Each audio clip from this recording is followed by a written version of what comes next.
মনীষার রান্নাঘরে আজকে দেখানো হবে পনির পসিন্দা। তার জন্য 200 গ্রাম পনির নিয়ে নিয়েছি।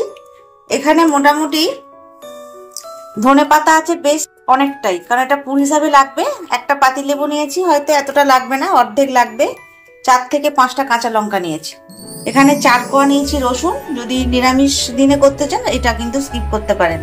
আর একটু কাজু বাদাম নিয়েছি, এটা একটু ঘনত্বটা যাতে বাড়ানো হয় তার জন্য। এর একটা ব্যাটার বানাবো, তার জন্য নিয়েছি 2 চামচ বেসন, 2 চামচ ময়দা, 2 চামচ কর্নফ্লাওয়ার। আর এখানে নিয়েছি আমি বিস্কুটের গুঁড়ো। এটা আমি পরে বলে দেবো রান্না করতে করতে। আচ্ছা, এখানে লাগবে লবণ, লাগবে গোলমরিচ, আর এখানে লাগবে একটু লঙ্কার গুঁড়ো। প্রথমে আমি ধনেপাতাটা পেস্ট করে নেব।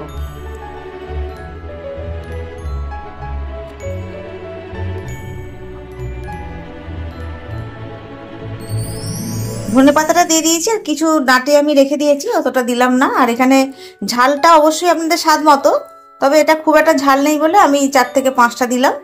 ঝাল হলে এর থেকে কম দিলেও চলবে। 4 কোয়া রসুন দিলাম, আর এখানে কয়েকটা কাজু বাদাম দিচ্ছি, কারণ এটাই যতটা ঘন হবে তবে ব্যাটারটা আমাদের মানে এতে যে পুরটা দিতে সুবিধা হবে তার জন্য।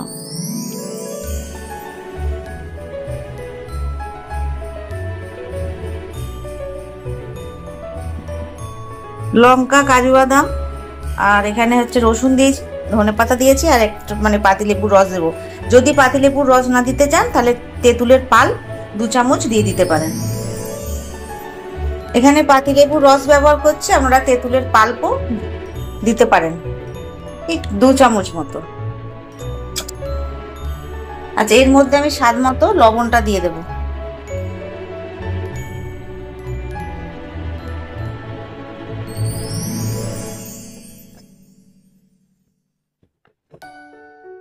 এবার এটা আমি ভালোভাবে পেস্ট করে নেব।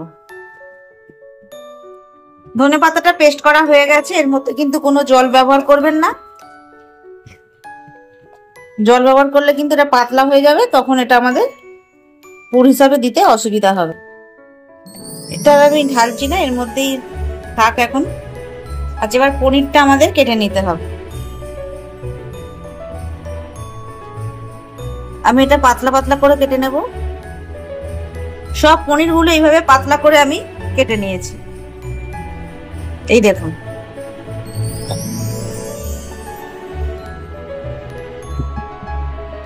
দুশো গ্রাম পনির ছিল এখানে। এখানে স্লাইস গুলো আমি কেটে নিয়েছি। এবার এর মধ্যে আমি গোলমরিচের গুঁড়ো একটু দিয়ে দেবো। গোলমরিচের গুঁড়ো দিয়ে দিচ্ছি।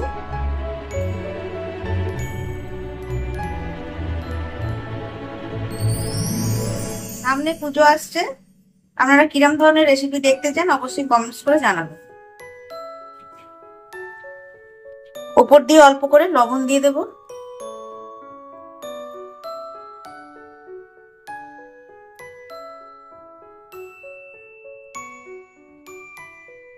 একটু লঙ্কার গুঁড়ো দিয়ে দেবো। আচ্ছা, এগুলো উল্টে দিয়ে আমি একইভাবে দিয়ে নেব।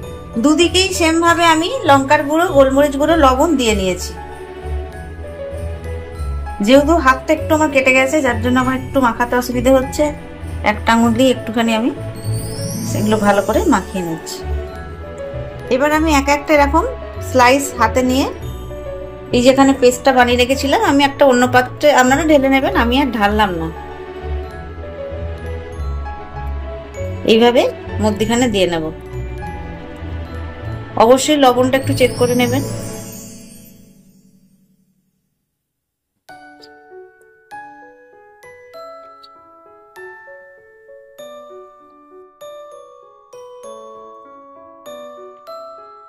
এইভাবে প্রত্যেকটা আমি আগে বানিয়ে নেব।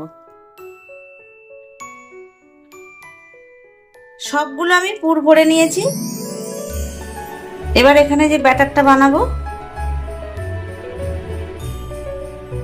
এর মধ্যে আমি লবণ দিয়ে দেব।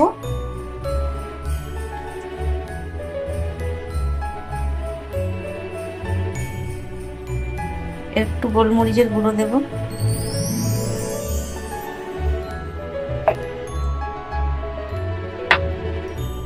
আপনারা শুধু এই ব্যাটারে ডুবিয়েই কিন্তু তেলে দিতে পারেন। মানে এইভাবেই ভেজে নিতে পারেন।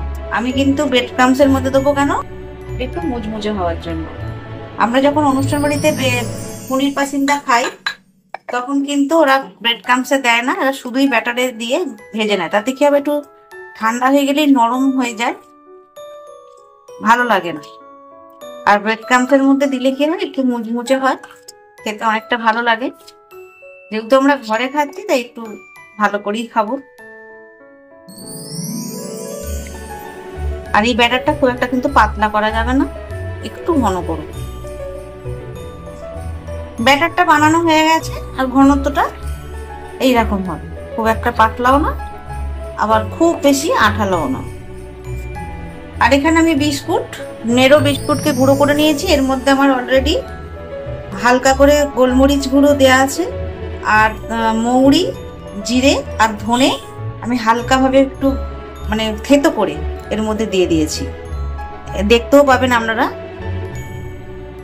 হামলদিস্তিতে বা মিক্সচার মেশিনেও করতে পারেন, কিন্তু আধ ভাঙা করে এর মধ্যে দিয়ে দেবেন। এতে কি হবে, যখন মানে এটা যখন মুখে যাবে খুব ভালো লাগবে খেতে। এবার এইটা আমি ব্যাটারের মধ্যে ডুবিয়ে নেব।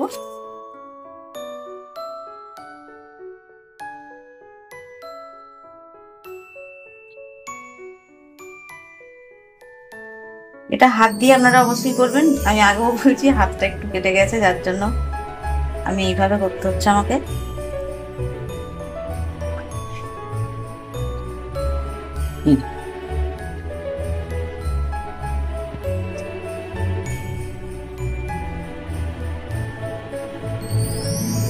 আর যদি মনে হয় যে আপনারা বিস্কুটের গুঁড়োর মধ্যে দেবেন না, তাহলে এমনি ব্যাটারে দিয়েই কিন্তু সরাসরি তেলে ছেড়ে দিতে পারেন, যেটা বিয়ে বাড়িতে করে।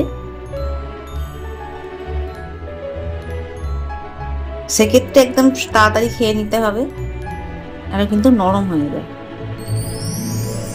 এটা ডবল কোটও করতে পারেন, তবে আমি ডবল কোট করব না, সিঙ্গেল কোটই থাকবে। এইভাবে সব কটা বানিয়ে নেব। এইটা সবগুলো আমার কোট করা হয়ে গেছে, এবার আমি তেলে ভেজে নেব। তিনটে করছি আমি।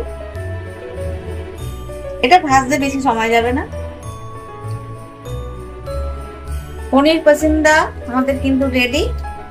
এই দেখুন কত সুন্দরভাবে ভাজা হয়েছে, খুব বেশি কড়া করে ভাজবো না। এই দেখুন, এর টেস্ট কিন্তু দারুণ। আপনারা ধনেপাতা চাটনি দিয়ে সার্ভ করতে পারেন, টমেটো সস দিয়ে। ধনেপাতা চাটনি আজকে আর করার সময় নেই, এখন আমি টমেটো সস দিয়ে সার্ভ করে দিচ্ছি, কারণ অলরেডি এখানে সব খাওয়ার জন্য বসে আছে।